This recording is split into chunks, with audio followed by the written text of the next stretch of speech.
It will go on the button.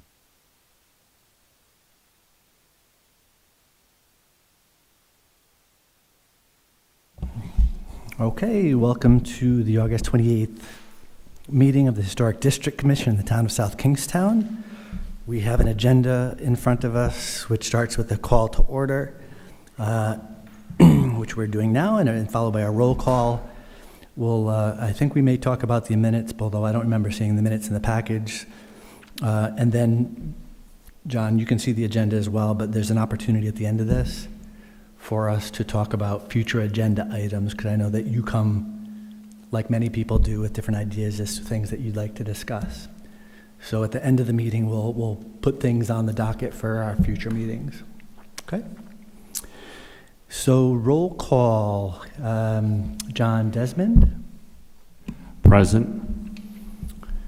Ms. Henderson? Present. Mr. Yunkin? Present. And Ms. Monaco? Present. And I'm Murray Gates. That means we're all here, and we have 1, 2, 3, 4, 5. What a wonderful gathering we have here tonight. I think we also have a couple of vacancies as well as our full component 7. So as is always, if there's other folks that you know that would like to represent the town on the HDC. Chairman, there's been someone who has applied. Excellent. That's good news. Thank you. Our next item is approval of minutes for June 26th. They did not get it. They are on the agenda, so you can approve them. I did not attach them to the agenda, but I can print them out right now. So, I'm good either way. Is there any desire to do the minutes or push them to next week, next month? Brian, why don't we, for purposes of expediency, push it to next month, if that's all right? or you can just drop them to the bottom of the agenda and we can do it at the end.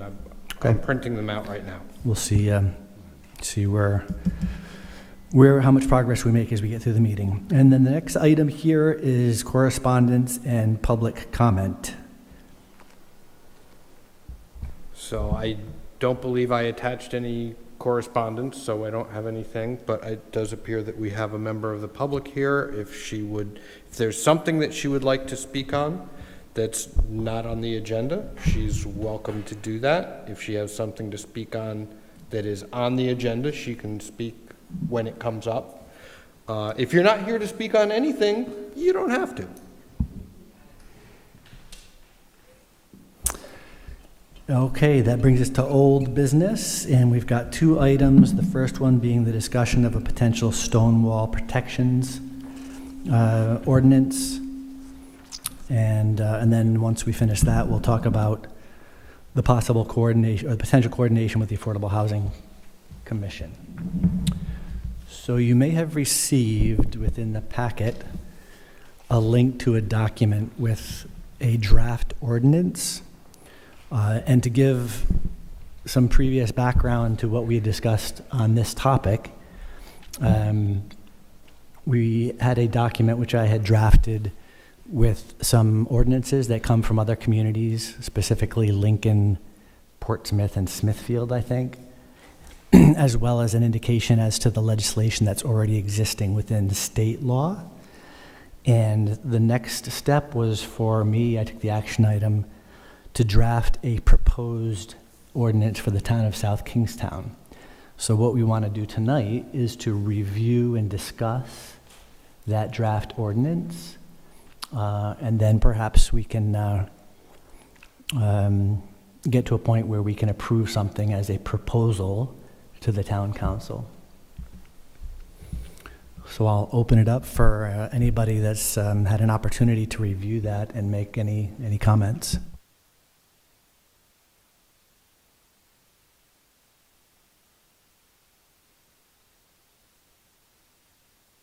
I haven't reviewed it in any detail, but I'm just wondering about the position with the town council. I would not feel comfortable about pursuing anything further that the town council is not interested in. So have they expressed any interest in this at all? I doubt I have, in my interactions with the town council, that it's come up.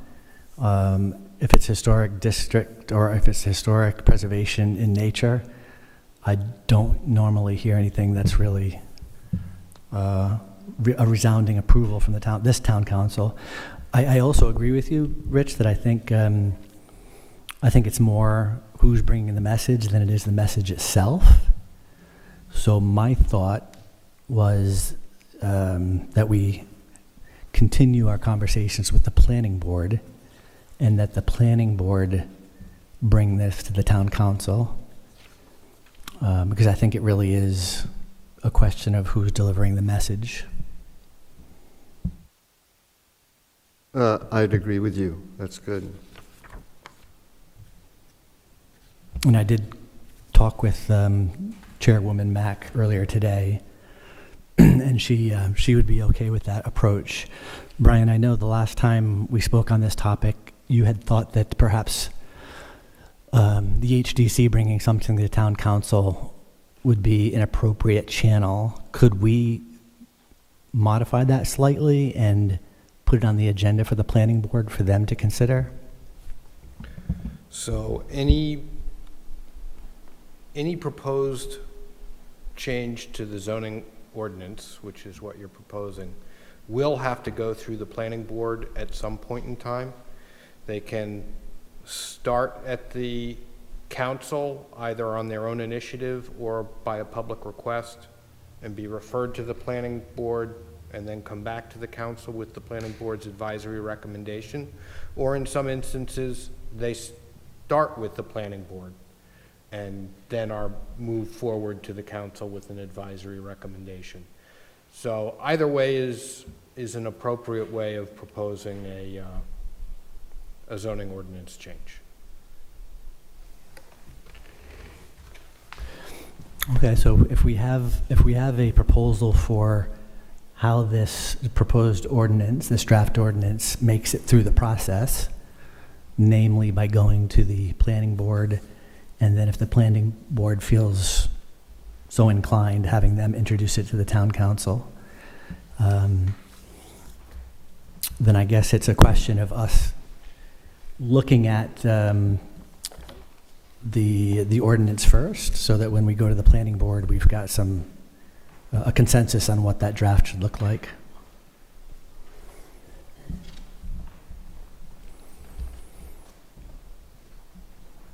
Did anybody have a chance to take a look? I can go through, and what Brian just handed out is not on topic. It's for a future agenda item. I can go through and discuss some of the questions that I had as I was drafting the ordinance, so that you folks can react to that. Yeah, that's fine if you want to do that. Yeah, I would agree, Murray, if you want to take some time to do that, yeah. Sure. So the first part was a definition, and I know Rich made a comment when we were reviewing last time, or noted that there's different ways of defining stone walls. I took the definition and altered it slightly from, I think it's the state. The state originated a definition saying any stone wall that is over 100 foot in length and is 20th century or earlier. My only modification to that was, I think, 19th century and earlier. But that's a point of discussion for this body. If you have any feelings, I also questioned, I thought what a good inclusion from another ordinance, it could have been Portsmouth, I forget which, was that the stone wall had to be at least 3 feet tall. And I think the reasoning for that is there are obviously plenty of stone walls, historic ones, that are completely disassembled. All right, there's just one layer perhaps. So is that already a stone wall that should be protected? Or should it only be those stone walls that, look like they're serving a functional purpose at some point by dividing land and keeping animals from jumping over different plots? Well, one trouble is that a developer or somebody who doesn't want the wall would disassemble it down to a level that was not in jurisdiction. Yeah, that is true. That would be a violation, but that could be a way for them to make a justification that it's not. Correct. Right. Yeah, I mean, before it gets discovered that it's happening, it becomes a non-issue because of the height. So I would consider that anything that, well, to look at the definition, but to qualify it so that if it definitely is the remnant of a stone wall, that it's also protected. Because then you get, if you don't protect remnants, then you get into discussions about, well, it's not an intact stone wall, so we're not going to protect it. So is it intact or not intact? Is the stone missing? Does that mean it's not intact? You get into all kinds of craziness over that. So I think any stone wall that exists, it can be, if the definition can be worded so that you know that that's a stone wall, a historic stone wall, then you're safer than if you just try to do it from a dimensional point of view. Brian, are you able to pull up the draft that I had sent to you and project that? Murray, would you require perhaps a photograph if it's a stone wall that's down to one layer, or just simply pile a straight line of rubble? Would you require a photograph of that wall from an earlier time that would demonstrate that at one time it had been a wall? And even though now it's, as I said, a straight line of rubble. It's interesting that you bring that up. So none of the definitions from the other jurisdictions had called for such proof for it to qualify as a stone wall, with the exception of Lincoln, which had there were no penalties associated with it. It was actually an incentive program. So in Lincoln, they have an incentive for a tax rebate against property taxes. You get $5,000 off your property taxes for a stone wall that qualifies, and that you provide proof and evidence that it's a historic stone wall. And that's an instance where something like a photograph has been alluded to. So I'm not weighing in on your suggestion, just telling you what other communities have done. It would just seem to me that at some point, how do we know it's a stone wall?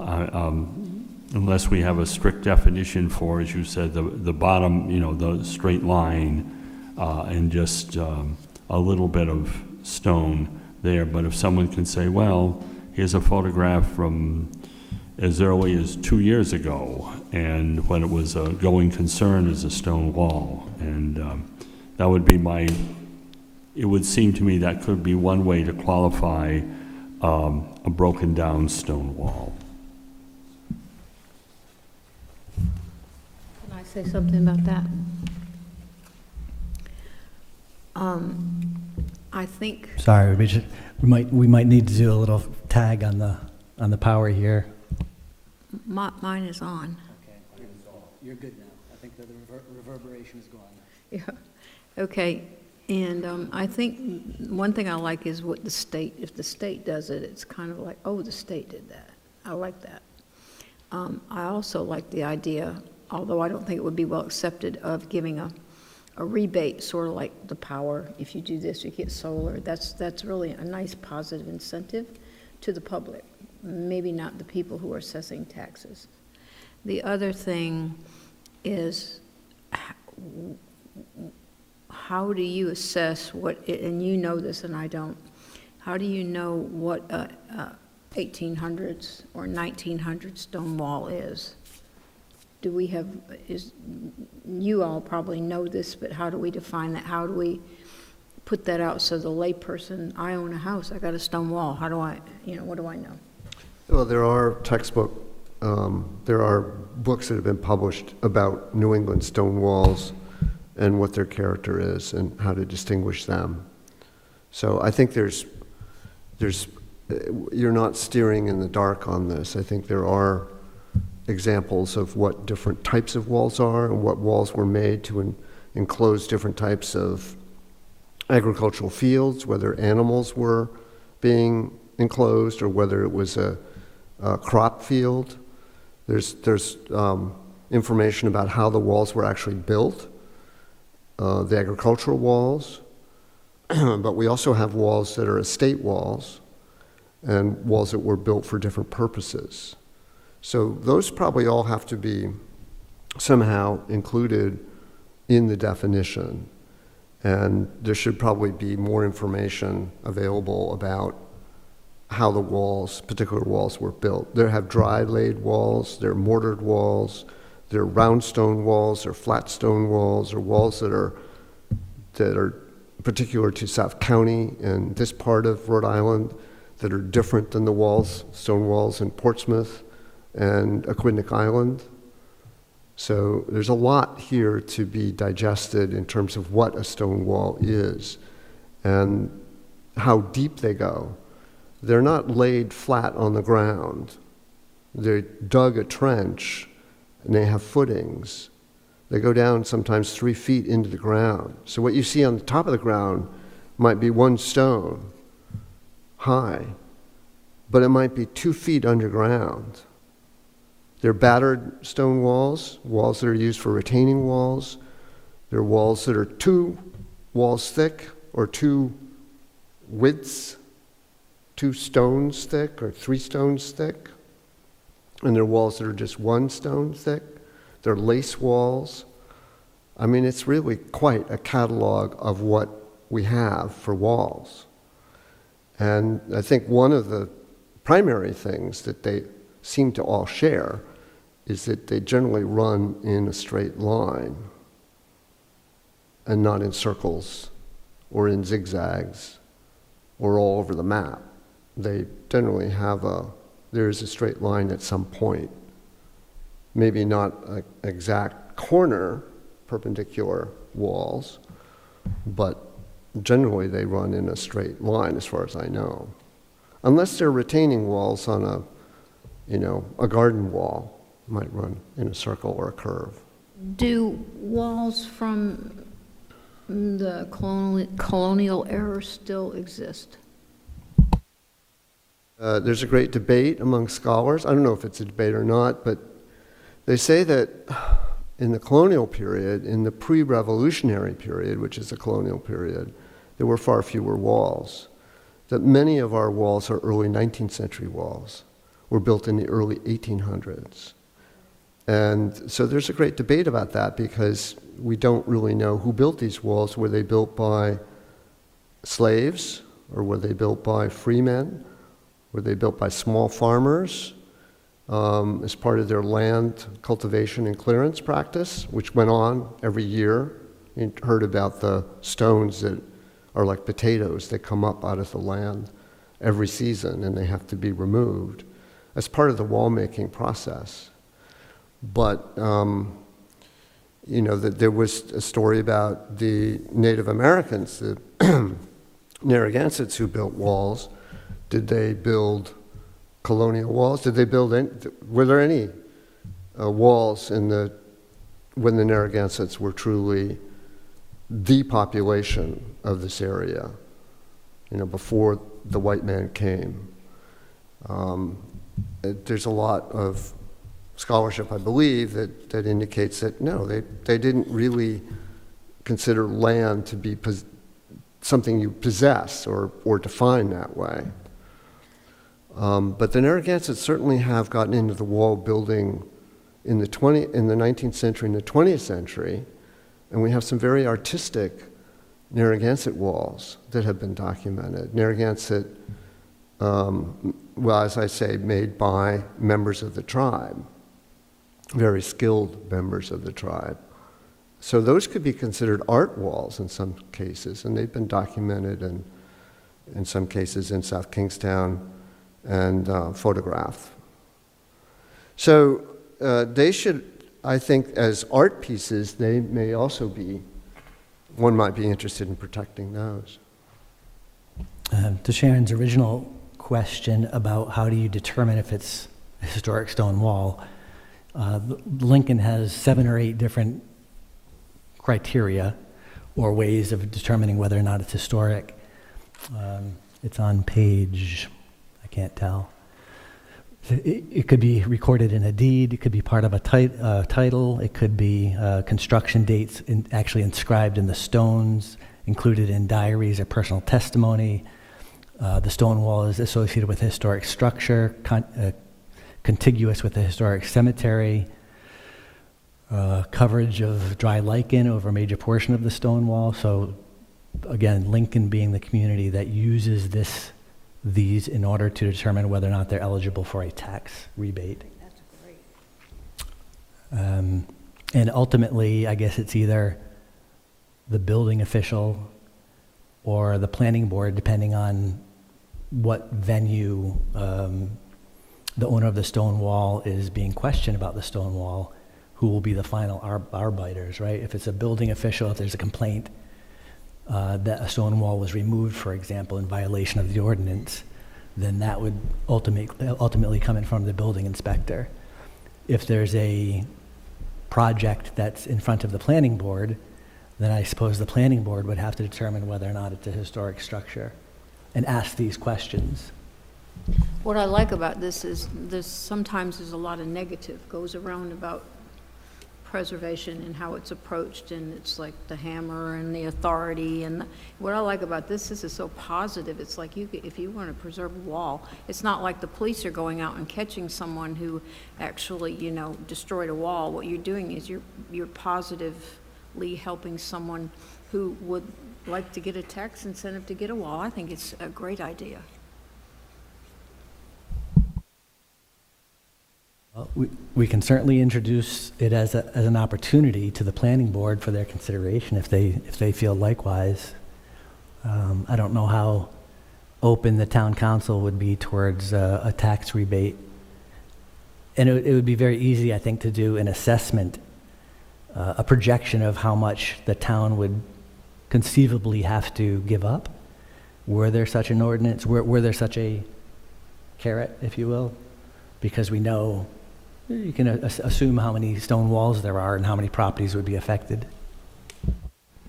Well, I think Rich's catalog of all the different stone walls, their construction, their practical as well as their perhaps symbolic nature would certainly be something that might interest the town hall, the town council in a way that it interested me this evening. I'll put it that way. Oh, we forgot one other wall, Robert Frost's mending wall, which was about there's something that does not like a wall, is one line from that poem that he wrote. So. And there's an opportunity along those lines. We're all interested. We all learned something here, I think, this evening from this research. And, at the library, we have someone talk about, I think the community, whether or not we have an incentive or whatever, I think this is a great topic. I think a lot of people are interested in this, and this is something positive coming from our committee, education-wise. I know 5 or 6 people would love to go to something like that. So there's all sorts of things, which is off topic. I apologize. Well, no, I think it's part of the strategy, if you will, of introducing an ordinance like this is creating some programming around it. So I think you've got a good suggestion there, Sharon.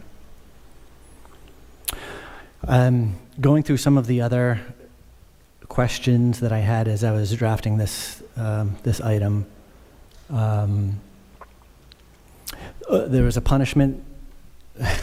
Now we're to the stick.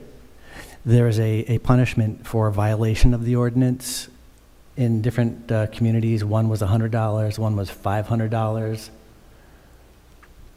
for each offense. So I don't know if we know necessarily what makes sense given other violations within South Kingstown's building code. Brian, this might be something that you have some insight on. Violations, do you have a feel for where similar types of violations fall within the town's ordinance? Is it heavy-handed? Is it light-handed? I mean, it can be whatever you want it to be. The few violations that I've seen have had either a $250 a day or $500 a day, because with these types of violations, each successive day is considered an ongoing violation. But I've also seen setups with similar ordinances where a first instance of the violation, there's no penalty, and a second instance of the violation, it's 200, and then it ramps up over time. I also know from personal experience in some enforcement actions that while things may say $500 a day, that's sort of the maximum allowable penalty under law, and penalties typically either get reduced to zero if somebody responds and says, I'm fixing it, and they follow through and fix it, or, you know, lesser amounts if compliance comes forward. I always feel with these kinds of enforcement matters that your ultimate goal is compliance, not generating money. And if the time, effort, and expense has been put into remediating the situation, that the penalty should go away on its own. I'd like to share, we owned a property, and it was in Cohasset, and it was the Lyle House. And we had 200-foot frontage, and it was all stone walls. We had beautiful pillars, and the stone walls went through the back of the property. We had a lot of them, and we had some damage done to them. And as, you know, we searched to get the right craftsman, we were hit on the front road, and these were incredible pillars. And we had to have that repaired. And we had one of our back pieces also. But we had a massive piece that was almost indestructible. And we were at a loss who we could consult to get to the right craftsman, you know, and nobody was caring about our walls, you know, in terms of we wanted to preserve the walls, we wanted them to be, you know, because they were beautiful. I think, you know, a town or a city can be very helpful in terms of guiding the owner. You know, we would have loved to have been able to call, and this was technically in Warwick, with the zip code of East Greenwich, so you know where the Cohasset area is. And, you know, it would have been very helpful. And if they had ever kind of rewarded us slightly for doing the repair, it would have been, oh, isn't that great? You know, we did it because we love the walls. But I think a town or a city that can have some direction that they can, you know, I can call and find out, you know, who a good craftsman is that, you know, will be able to help me, or, you know, even an architect that can reconstruct a wall, whatever. We would have, as homeowners, been very pleased to have that kind of resource to us. I think you're right, that it would, the change in the ordinance would also be for allowing people instruction on something that might happen to their wall in a particular way, or, you know, an accident or whatever, or just collapse of its own weight. But I mean, I think that would be an added aspect of the ordinance, or at least an added aspect of the argument for the ordinance, I think. Yeah, it may not be part of the ordinance, but part of the programming, yeah. So we've got education on you know, maintenance of stone walls. We've got a suggestion for programming on the history of stone walls and the different kinds. So I think there's some interesting pieces that go around the ordinance. It's a rich topic, Murray, and I think the expanding it out would be good. Okay, well, so for us to be able to move on to other agenda items tonight, suggestions on how you'd like to go forward? Do you want to have another month to review it in more detail and come back with suggestions? I hear a yes. I have a thought, and that is, if we had some sort of idea of what we have in terms of stone walls. I know that's a big ask because they're all over the place, but if we have maybe photographs or some kind of very, very, preliminary kind of inventory of what we're talking about, then you might be able to describe them better and know what you're talking about better. And maybe it'll help refine, what exactly are you talking about in terms of historic stone walls as opposed to non-historic. Yeah, I think it's a good idea. Not asking, is Carol still with us, or is she departed? Carol is gone. She's gone. Do we have no replacement yet? A replacement has been hired. She is scheduled to start, I believe, the middle of September. Okay. It would be interesting to ask a GIS professional not to do the inventory for us, but to let us know if they have suggestions on tools within the GIS tool set that could help us do that if we ever decided to do an inventory. That's a good question. The computers may, to some extent, be able to identify stone walls from aerial imagery without having to go through and individually identify them. That being said, if it's a wall that's in disrepair or a wall that's under a lot of tree cover, even though they try and do their aerials in the spring before leaf out, it may be difficult to find some of them. Okay, so I did hear a suggestion that we push this to the next meeting and give people an opportunity to review and come back with comments. Any other suggestions? And we had Rich making a comment on doing some investigation on what the inventory is, which I think is a good one. Maury, do you think that Erica Luke, at her history, they might have photographs of various kinds of stone walls that she'd be willing to share? I'm always surprised at the wealth of information that she has at her fingertips, so I wouldn't doubt that she'd have something. It would be worth the conversation. There was an exhibit on stone walls that, and I think a film. Some of them were art walls that the tribal members did. I think it was narrated by Mark Levitt, and Mo Oppersdorf, the celebrated photographer, did a lot of the photography of the walls. And I think they may be South County walls, not just South Kingstown walls. But there may be a record of where those walls were that got photographed and whether they are indeed in South Kingstown.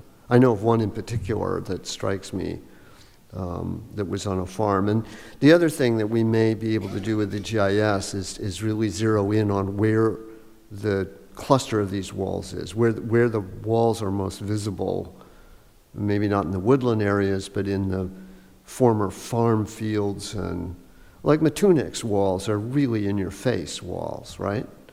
And there are walls in that part of town where there's more open agricultural land that are much more visible than the walls that may be in forested areas. So we may be able to define where there are clusters of these walls that we want to preserve for various reasons because they're so emblematic of the landscape and they're in-your-face walls versus the other walls that are not so visible. There are walls that run through, for instance, probably the suburbanized areas of Kingston off of South Road that are in people's backyards, and quite frankly, maybe those are not so valuable as the walls that are remnants of farm walls that you can really see. I'm thinking of the corner, Curtis Corner Road. There's quite a fabulous wall there, I think.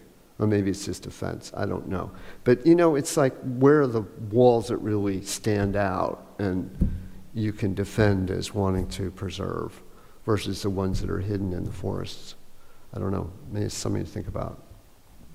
Rich, is that video or film available anywhere? It's on YouTube. I'm pretty sure. I was just looking on YouTube, but I've seen it on YouTube before. I'd like to make one point that just about every historic cemetery is surrounded by a wall. So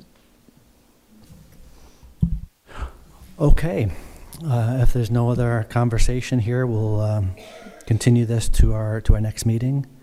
All great comments, thank you. Our second item under old business is regarding the potential coordination with Affordable Housing Committee, and I think, Rich, you've been leading this effort. Well, actually, there's nothing to report at the moment. I think things were on hold during the summer, and we'll just have to get back to it. There was some flux, too, with the Affordable Housing Committee, and I think I don't know where that stands right now.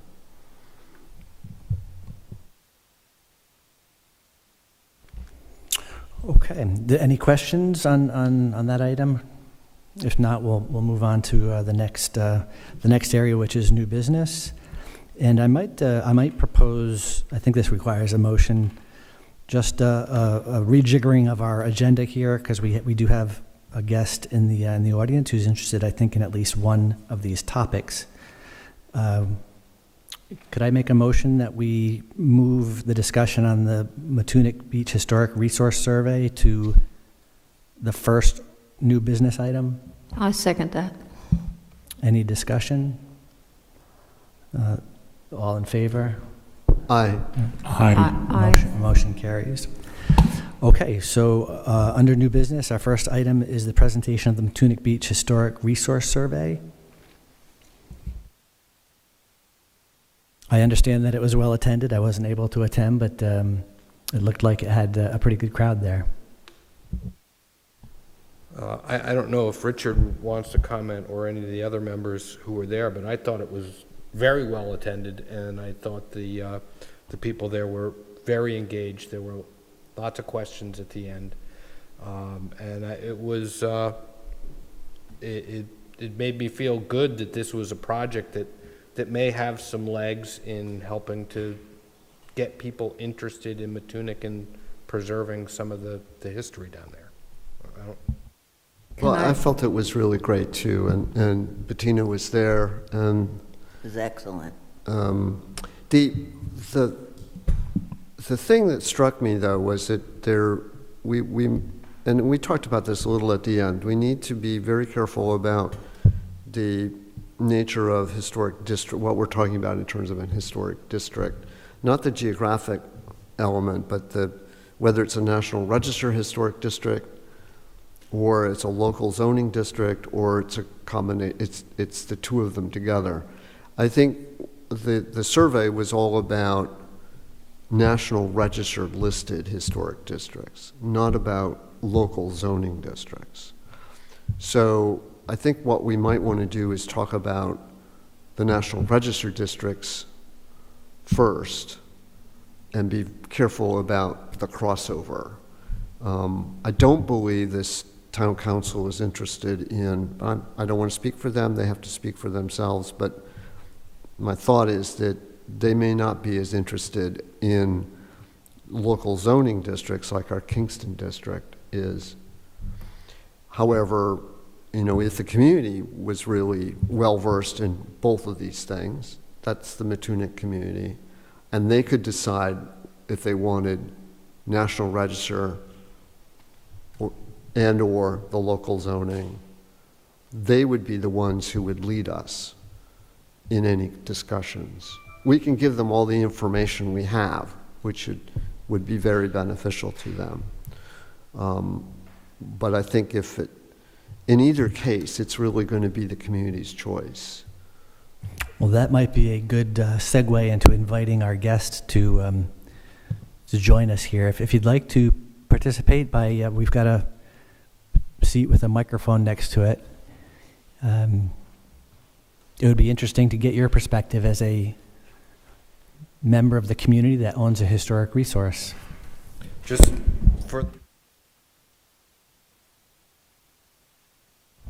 for the record, please identify yourself and your address so that when I make the minutes, I know who's talking. Ann Terry. Well, I attended the meeting. It was it was full of energy, positive energy for sure. I do believe that there is a critical mass, of what size I'm not sure, of people who would be interested in a historic district. And that just comes from discussions that I have had with people. I really haven't set out in any concerted way as of yet to contact people for a meeting or what have you. I wanted to attend this first and see, get a sense of the lay of the land before I proceed on that. I did send a link to the YouTube video of the meeting to the president of the Matunic Community Association and suggested that they send it on to the membership. That has not happened to date, and I'm going to follow up on that. I'm related to the president, so so I'm here to learn, but I am very interested and want to support the process in any way I can. This is kind of my informal survey of people that were present at the meeting. Did the message come across in regards to the different types of historic districts there are, and did you have any questions about that? Not necessarily the different types of historic districts. That zoning, I wrote that down because that's new to my ears. I think it was very clear what the distinction was between the National Historic and a general historic district, but not necessarily the type. Well, I have a question, Ann, and that is, in your speaking to the community, sort of on the edges perhaps, what would be their goal? What would they want out of the district? What would be their, sort of, why are they interested in it? Do they have a particular I think there's, concern? the most superficial answer is there's a great deal of pride in the community, and many of us own properties that have been in the family, even though we ourselves, have been far afield for decades and ended up coming back. But I also think the points that were mentioned at the meeting that I saw as selling points for people in Matunic Beach that are not necessarily in a potentially historic, structure, are the suggestion that historic districts have a certain profile when monies are available for infrastructure. For example, thinking here in terms of, the drastic erosion that really threatens the survival of a distinct part of Matunic Beach. Is that what you asked? Yeah. I think you're getting at it.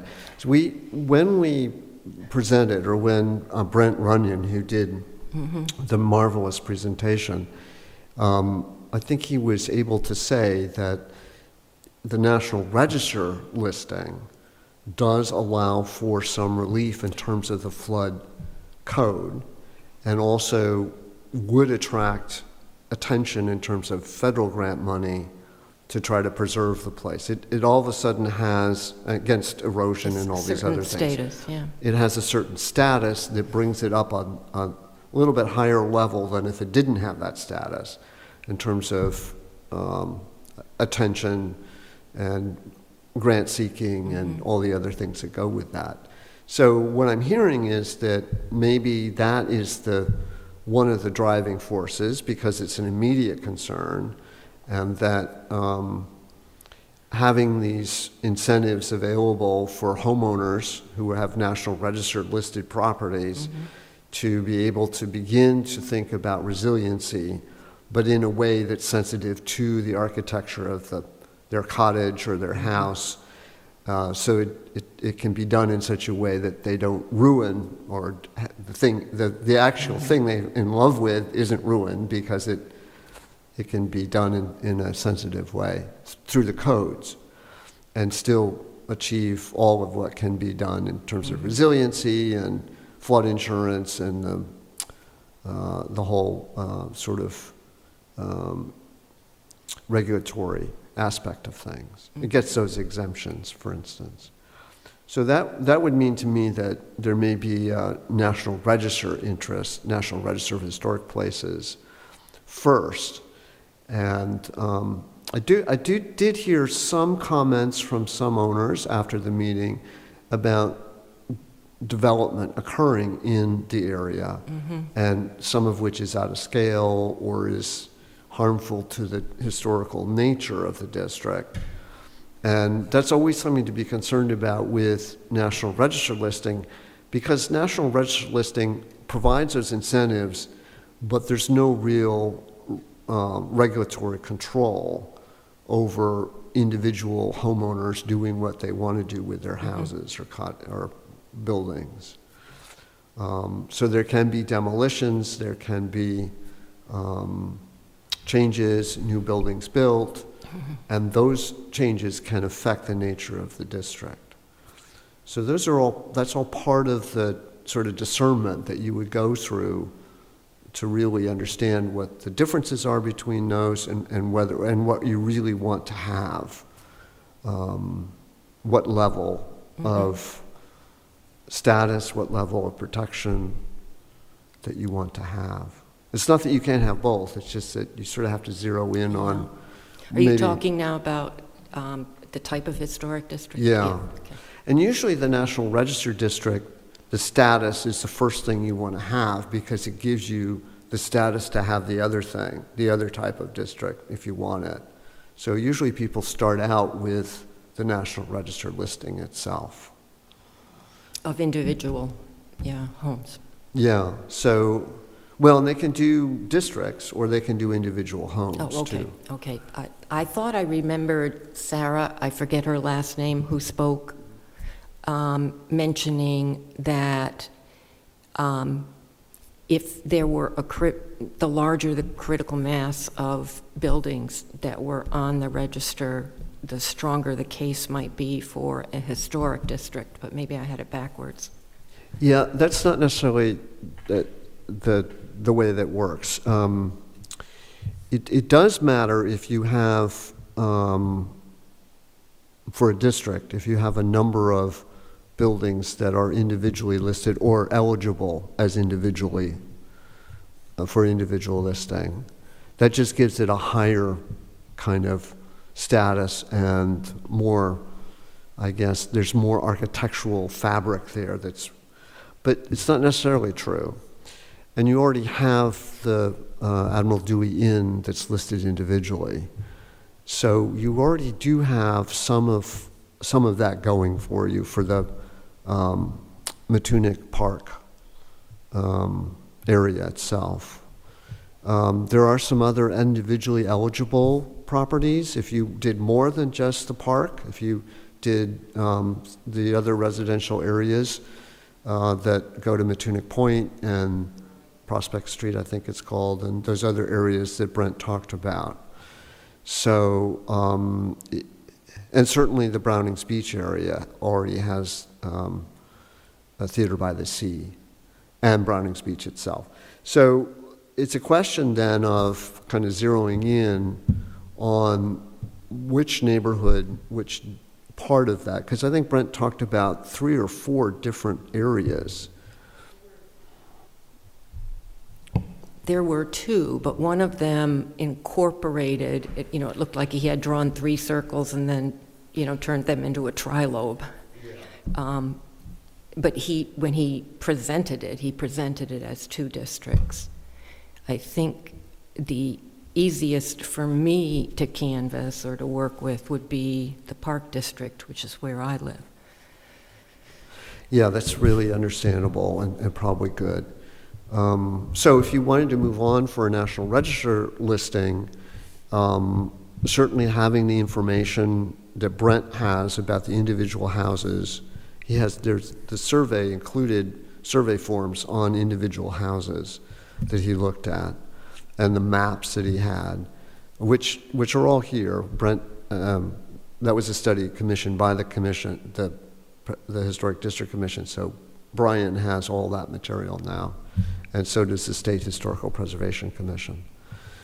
So the next step would be, if you wanted to go for National Register listing, would be to zero in maybe on the park, and think very carefully about the boundary lines and get to another level of research on it. And that may require the skill of a consultant to do that. Although I have said to people that it's not difficult to get some of the base information together as a community committee, and that could be done. I believe that it was originally mapped out in the late 19th century, and I feel certain that there must be materials relative to that in the town records. Right, and Brent had found that plat of the park that the developers originally came up with. And so all the lots are there. It would be, I think he started to trace where the houses, each house and what it represented architecturally, and some idea of when it was built. But that layer of information can be increased. You can add more to that, which would be very valuable. Use his photography can be used by the Preservation Commission. They have rights to it. So there can be a way to marry the two things, his inventory and the forms that he did and the actual National Register nomination. So the Park Service, I can give you this information, and so you can research it. I know you're a great researcher, and this is not difficult for you. The National Park Service has a whole lot of information on its website about how to do National Register nominations for historic districts. And there are guides on how to do it and what resources you need. So it would be wonderful.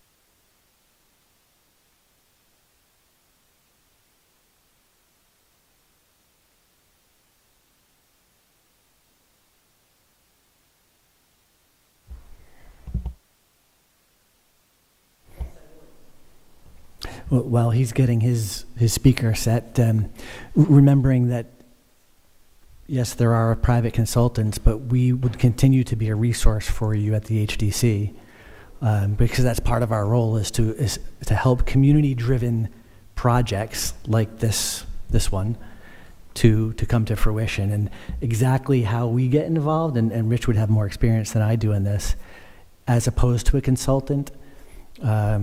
Rich, are you able to characterize how our role would, is it working for you now?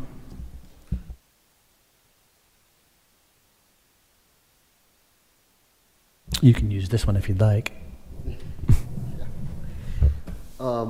Yes, I can tell you a little bit about the process. Because I've done this many, many times in my career. The information that you gather has to do with the architectural character of the district. Now, Brent has probably done some of the groundwork for that, as well as the sort of historical, the story about how it developed over time. And so there are two parts. There's the historical significance and there's the architectural description of it. And then there's, I think what a consultant can do is, and you might be able to do this too, Anne, is the comparison between this particular development and others that may exist along the coast, and how that evolution takes place. With coastal communities, there's quite an evolution from the existence of a hotel kind of resort, to a cottage colony. One follows the other. Matunuck's a little different because you've got a little bit of it happening simultaneously. And the Dewey Inn is there to be that hotel, so is the Park House to be that hotel component. And then, but what essentially happens is that the nature of the resort shifts from the hotel life to the individual cottage life, and it has to do with sanitary and other sort of attitudes about that in the late 19th century. People aren't really happy about being all together in a hotel. There becomes a problem with disease. Typhoid is one of the epidemics that occurs, and sanitation becomes a concern, and well water, and blah, blah, blah. It just goes on and on. But all of our communities, from Watch Hill to Narragansett to Newport, they all make this shift. And so Matunuck is like a little microcosm of this, and you can get these comparisons between the different resort communities. So that's sort of its status or its historical significance has to do with the fact that it is part of this great recreational context that occurs after the Civil War, the Industrial Revolution, the money flowing into the economy, people having the surplus funds to have to actually go to the seaside and enjoy it. The whole fact that the seaside becomes appealing for people. They like to go swimming. That isn't really an 18th century fashion. It becomes a 19th century fashion. And so this is all part of that whole thing that happens, and it's a microcosm of it. And then there's a level of intactness. How intact is it? How many houses survive?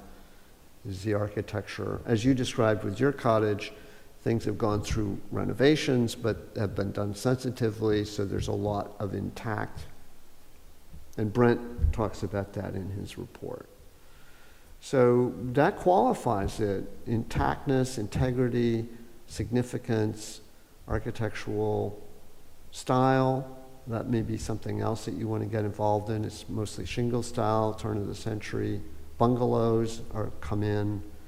Anyway, that's all part of the background. That has to be described in this form, and it's a research form that's footnoted. And then it's presented. It goes up through the State Historical Preservation Commission in a series of presentations that are very comfortable to go through, actually. It's not a big deal. Oh, it's working. So is this something, this kind of application would be something that I would do with your assistance? We could try it that way. Okay. You could feel like it was too much. It all depends upon your level. If you can recruit some other helpers, that would be good. It would be helpful in terms of this historical and the local context. It would be helpful to have access to anything that's already out there. Yes. And, there's no need to invent wheels. Right. So on the internet, we can guide you to where you can find examples of these National Register District forms. Filled out. The one for Browning's Beach is the one I did. So you can look and see how it's written. And there's several other there on the internet that we can guide you to. So you can see the Rhode Island. It's really interesting. Every state has its own way of doing this. So there's a Rhode Island-esque language on there in our Rhode Island forms. It's very interesting. So it really is done in the Pieces. state, in Rhode Island. I wanted to tell you about the rest of the process. Once you get it all together and the State Commission has reviewed it and the staff has given you their comments and you've edited it and it's all ready, they will approve it at the state level. Basically, at that point, it gets listed in the State Register of Historic Places. Then it gets transferred to the National Park Service for their review and approval. And that's usually a rubber stamp. So once you get through the state review process on a National Register nomination, either individual building or a district, you're there. You don't have to do much more. And it can take 6 months, a year, year and a half. It depends upon how thorough the work is done and how interested the state commission is to get the nomination through. What is the level of support that exists within this particular commission? If I had not been here today, what might you have done with this proposal? Well, the survey and the recommendation. I think we were waiting for community interest. All right. There will be a point in that nomination process where the community will be polled, and if 50% of the community say no, I think it's 50% or greater, then you're not going to go any further. So you need to have, good percentage of the community in support of this. And those are the homeowners, basically. Right. Do they have to be around residents? No. Okay, so the two first practical steps that I'm hearing from you is determining the geographical boundaries of the park. Right. And then contacting the people who own homes within it.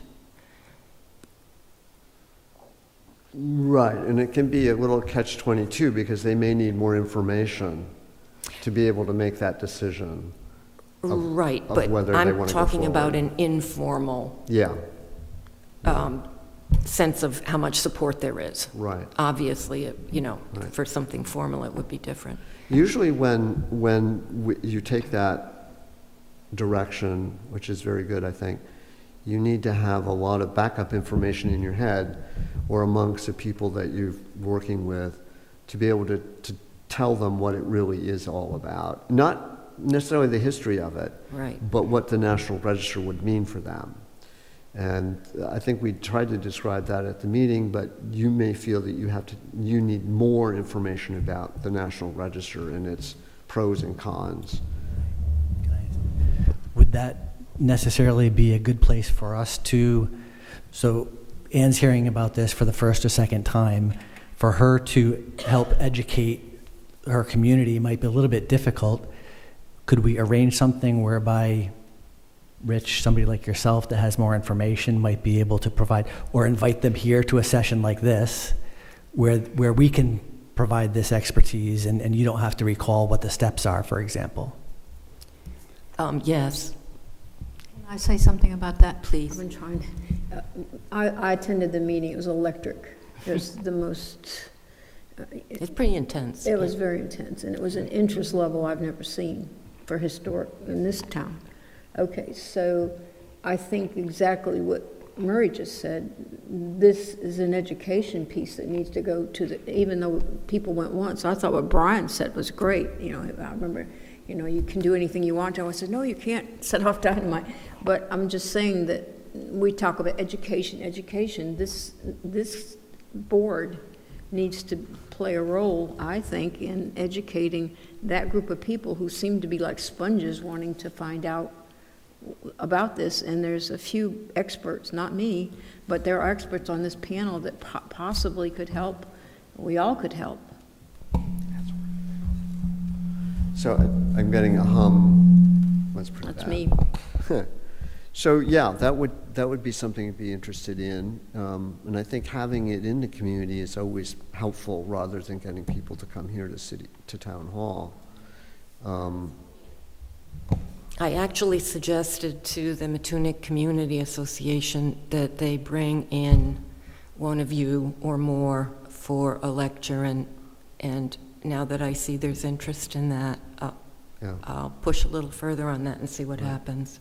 So Otherwise, it's maybe hard to get a large group of people at a specific meeting. They may generally like the idea and be willing to be in support of it, but taking action on it, the more that can be brought to them, yeah, maybe a second meeting at the South Kingston Land Trust. right. That's a great venue. You may also find that you need to send out material for them to read, or links, they can follow on the internet to more information that they can. I would definitely include a link to the YouTube video and a summary for those that didn't want to immediately dive into an hour-long video. If you'd like, I mean, I know Brent's report is kind of thick and detailed. I could look at maybe pulling some of the pertinent things out, that maybe we could do it in a couple of pages, just sort of reviewing his conclusions about the 3 districts he pulled out and whatnot. That would be easy to circulate, and it would be quick for people to read rather than a thick report or watching a couple hours worth of a meeting. The other options beyond that, we could try and convene a regular meeting of the board, either at the Land Trust or at the community center, if somebody could make arrangements for us to meet down there. Or if there is a member or 2 of the board that are willing, we could even go sit in somebody's living room. It wouldn't have to be an advertised meeting, and maybe meet with a half a dozen neighbors. Because if you can get a half a dozen and they each go talk to one person, it will start to spread in the neighborhood. So there are options. That sounds good. Thrilled that you came away from the session with energy, and that you continued up with coming here tonight. So thank you very much. And Brian is certainly available as our staff liaison to answer questions in between meetings. And you're always welcome to come to our meetings as well.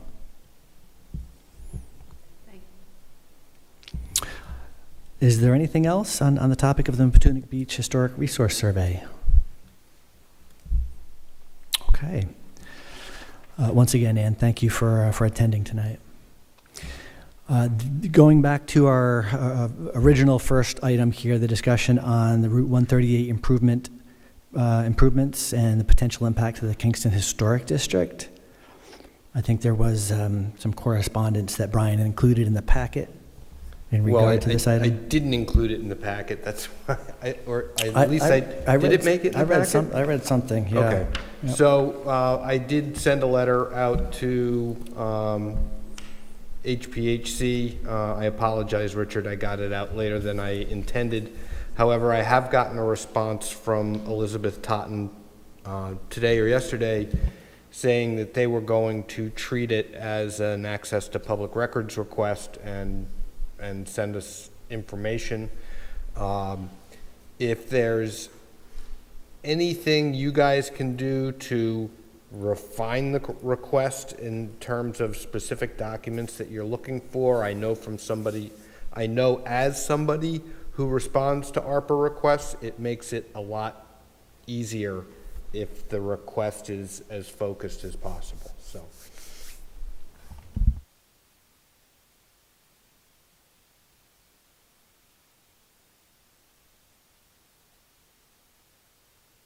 So more specific to what's included in the first paragraph, which is any review comments that were made on the project? Is there, what am I missing? Well, let's remember that this project goes back 10 or 15 years, and the initial comments that were solicited were on a much more larger, more involved project to basically thoroughly reconstruct the road, I think from Route 2 all the way in through 138, or excuse me, 108. And that project clearly is not going forward. It's much more limited. It certainly would be valuable, I think, to know if there was official written input from HPHC even on the bigger project. It would be valuable to know when the last time was that they offered comment on the project, and whether or not DOT has reached out to them for any additional comment based on the more limited project that is going forward. I don't know if there's anything else that you guys are looking for. So Brian, I have a question for you about that. And this leads into the letter that went to Anthony Mako, the project manager, from Luke Murray. These items that are in Luke's memo, they seem to be generated from the town to Anthony. But is there anything that you have, I mean, I would be interested in what the commission has to say about the very latest plan, the one that's going to be implemented, not necessarily something that may be on the shelf somewhere. Although that is interesting, but its more immediate interest is this, this stuff that they're talking about right now. And I didn't know whether any of these things that Luke is mentioning are going to be added to the scope or part of the scope already. And it's only what's going to happen in Kingston for me. That my personal feeling is that we should be very concerned about just Kingston Village, our HDC zone. And it looks like what Luke is talking about is sidewalks, the sidewalks, and what they're going to do between the jail and the Congregational Church, what that new sidewalk might be. And, if there's any other kind of, there's I think a pavement at one house that is there instead of the brick sidewalk. I don't know exactly where that is, but it appears that that's another zone that Luke Murray has identified as being of interest, that they want brick. Brick has been suggested as a replacement for that asphalt, wherever that asphalt is. And there is the lighting, yeah, which seems to be an optional thing. And so if DOT had any more specific information about the lighting that they were talking about, the light fixtures themselves and the lighting, or what those options were in terms of putting the lighting cable underground for some future town project that would be a lighting project. That's all in Luke Murray's memo to Anthony Mako. Well, I can inquire as to whether or not Luke has received any response to that memo. It has been a while since he sent that out. I'm not aware. Yeah, that was sent out June 16th. I mean, even a town project for lighting is going to involve DOT because the sidewalks are part of their right-of-way. Yeah. Right, he was talking about that maybe DOT would put the conduit under the ground so it would be in place. But those things seem to be elements of what may be possible in the current plan. And do we have any review at the state level, at the Preservation Commission's level about those?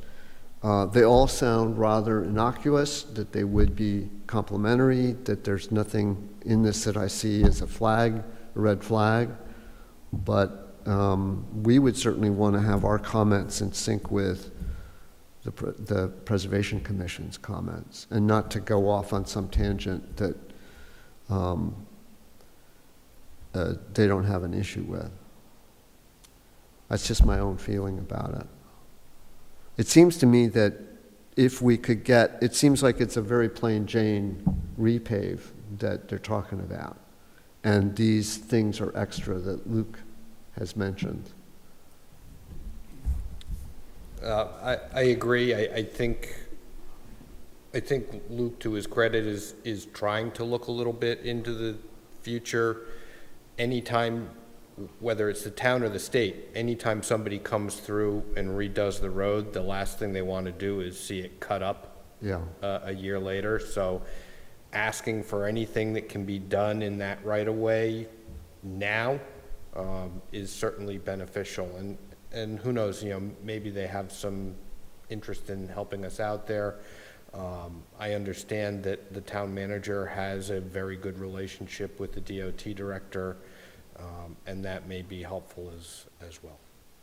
I mean, if you look at the progress of the project now, I question whether or not is it already too late? I mean, the road is repaved. Are they gonna go back and do more curb cuts? I'm just questioning when they'll actually close the project. And for them to go back and do a redesign at this late stage in the project, I just don't know if they'd be open to that, not being privy to their project schedule. I don't have an answer to that either.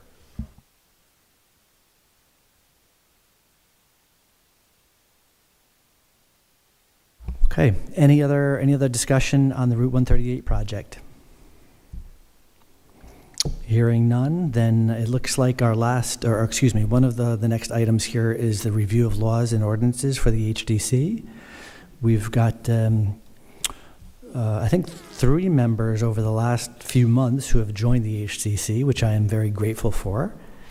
And makes sense to discuss a little bit some of the overriding guidelines that we use as part of the HDC and make sure that you've got the information that you need. I think Brian sends out, as is customary to new members, a packet of documents. So, John, you may not have had a chance to go through them yet, but you all should have received those. Let me start, if I can, by asking, are there any holes that you know of, and maybe it's hard to say what you don't know, but are there any holes that you'd like to have answered? So As to just what- a heads up, Murray, we've got 5 minutes because it does take me some time to change over the streaming system for the 7 o'clock meeting. So Okay. No, nothing?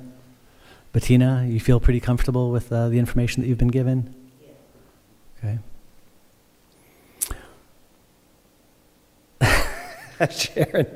Sharon, do you, I know you're always hungry for more information. Is there anything in particular that you'd like to know? No, I get it right here. Okay. Probably the most important thing that hearkening back a few years to when I joined, that was most important was the actual publication that goes out, and Rich would have been played a part in drafting this, that goes out to the homeowners, the building owners within the Kingston Historic District. Understanding that is extremely important because that's the guideline for the applications that come in before us. So if there's anything that I think you spend a little bit of time to review, I think it's that document.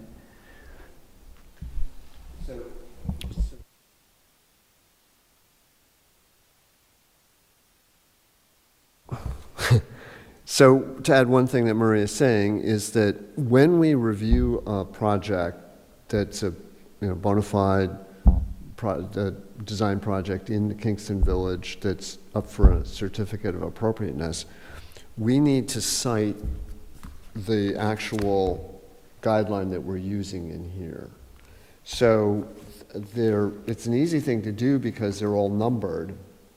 There are quite a few of them, though. And so when you have a project before you and you're reviewing it, the thing to do is to go back into the guidebook and see what this says about that particular thing. So let's say it's a change of the windows, or a change to the porch, or a front door, or the siding, or the roof. You'll find in here specific guidelines for windows, for doors, for roofs, and you'll want to see what it says is appropriate to do for that homeowner or what's not appropriate. And we need to have on our record exactly what that guideline is. There's a legal requirement for that in our decision making, okay? So when a motion is made, you want to be able to cite those particular guidelines. These guidelines have been adopted by the commission as our standards and guidelines for reviewing projects. We sent them out as a homeowner's guidebook because the intent was for homeowners to understand all the guidelines that we've been using so they could put together their projects in the right way. And the project application form, which Brian can share with you, has them actually putting down the guideline that they're using for their project. Do you find that homeowners will do that? In other words, they'll consult the guidelines, or do they come in naive and, Well, I can say that Brian is doing an excellent job in consulting with them. I mean, it's not really consulting, it's not the right word, but he guides them on how to fill out the application form if they need that guidance. And I think you remind them too that it has to be filled out in total or it may not be accepted. And then I think if Brian finds that the application is incomplete, he gets back to the applicant right away to tell them to complete it, to help them complete the application form. And that's part of the process. We want to make it a very friendly process with the homeowners or their representatives, could be a contractor, so that they all know up front that we're going to be looking at these guidelines when we review their project, and they should be able to reference them when they present and also on their application form itself. So when we have the application before us, we have their application form, we've seen it in advance, and we know the guidelines they're citing, and we can look at those, and we have all the plans in front of us and the photographs of what the building looks like now, and the plans show how they want to change it, and we have everything to make the decision at the meeting where we review it. Okay, well, within the next couple of minutes, just as we thank you for that explanation. And if you have any other questions between now and the next meeting, just reach out to somebody else on the commission. We can help you out. One of the items here is elections. I might request that we push this to the next meeting, but we've been really waiting for at least to have 5 members before we had the election. So now that we do have 5 members, I think we should finally think about who's going to fill the positions of chair, vice chair, and secretary. Yep. Okay, right now on the list is Joan, I think Nepo, I'm not sure of her last name. You're saying another applicant for the... She will be probably approved for our Okay. by next meeting, so there'll be one more. One more? Okay, thank you. I've been recruiting. Brian, anything critical for staff updates? No, nothing that we haven't gone over already. Okay. So now, before we adjourn here, future agenda items. So folks, if you wanted to add anything to the agenda, it doesn't have to be brought up to tonight. You can let me know prior to next month's meeting. But is there anything immediately that you can think of? No? Okay. I think when you review the standards and guidelines, if you do have questions about them, we can put that on the agenda. oh, okay. In other words, if I have a question, it would be for the whole group, for Brian and for the whole group, right? I think we could do it that way as an Yeah. educational kind of Oh, yeah. thing. I would think so, You yeah. could have a joint. Now, the other thing too, when you look at those were written a number of years ago. They haven't been updated. We feel pretty comfortable with them, but that's another thing to think about, is Okay. updating them. All right. Okay, I will entertain a motion to adjourn. I second. Oh, I need a first. I was just entertaining a motion. Was there first? I'll first. First. We got a second. All in favor? I'll second. Aye. Okay, Aye. motion carries. Good night.